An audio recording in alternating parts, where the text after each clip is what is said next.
يا رب.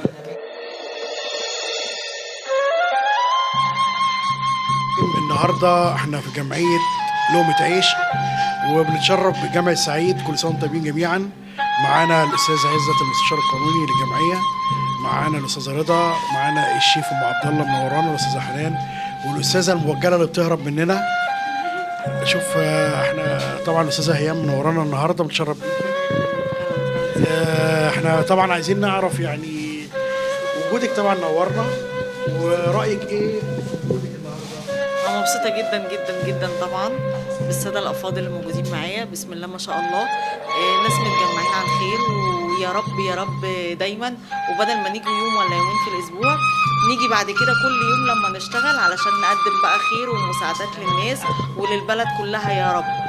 ويا رب يوفقنا ونفضل دايما كده متجمعين في الخير يا رب يا رب. مش هننسى وجود الاخت الفاضله شيف ام عبد الله اللي نورتنا ومنوره الجمعيه دايما. شكرا حضرتك شيف، شكرا. انا اسعد والله العظيم بلقائك، وحضرتك طيب يا رب. وطبعا احنا طبعا كلنا في الجامعه ده الشيف اشرف ورئيس مجلس الاداره، يعني مبسوطين جدا اللي هو اللي بيجمعنا، واحنا سعداء جدا اللي احنا في المقر الجمعيه بدعوه حضرته. طبعا الراجل الكريم الاخ اللي طبعا بعتبره صديق عمري، وفي مده صغيره فعلا بعتبره اخ ليا. الشيف اشرف معانا برضه هيقول كلمه كويسه. احنا عارفين طبعا الشيف اشرف اللي انت دايما في الخير ومجمعنا في الخير. الله يكرمك. اولا شكرا جزيلا، ونورتوا الجمعيه، طبعا نورتوا جمعيه لقمه عيش الخيريه وتقديم المساعدات الانسانيه.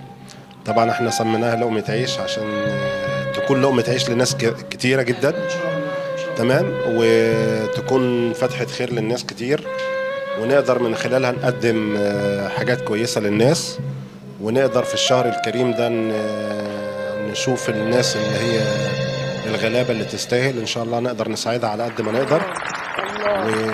ونورتوني طبعا، منور الأستاذ عزت المستشار القانوني بتاع الجمعية، وقلت لكم كل خميس إن شاء الله هو موجود، واللي عنده أي استشارة قانونية مجانية تمام يحضر السؤال بتاعه أو يحضر أوراقه لو عايز يجي يشرفني لو في أي حاجة، والأستاذ عزت هيقوم مشكور طبعا هيساعده.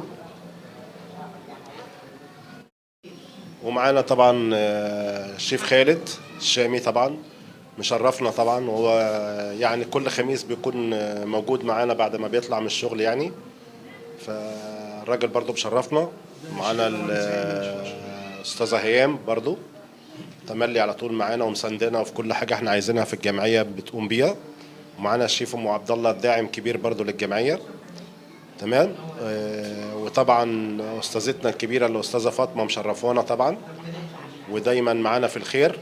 ومعانا طبعا اصغر عضو عندنا لغايه دلوقتي، ممكن يجي حد اصغر منها بس المهم ان دي اصغر عضوه موجوده دلوقتي، الاستاذه حنين منورانا طبعا ومنوره معانا في الجمعيه على طول باستمرار.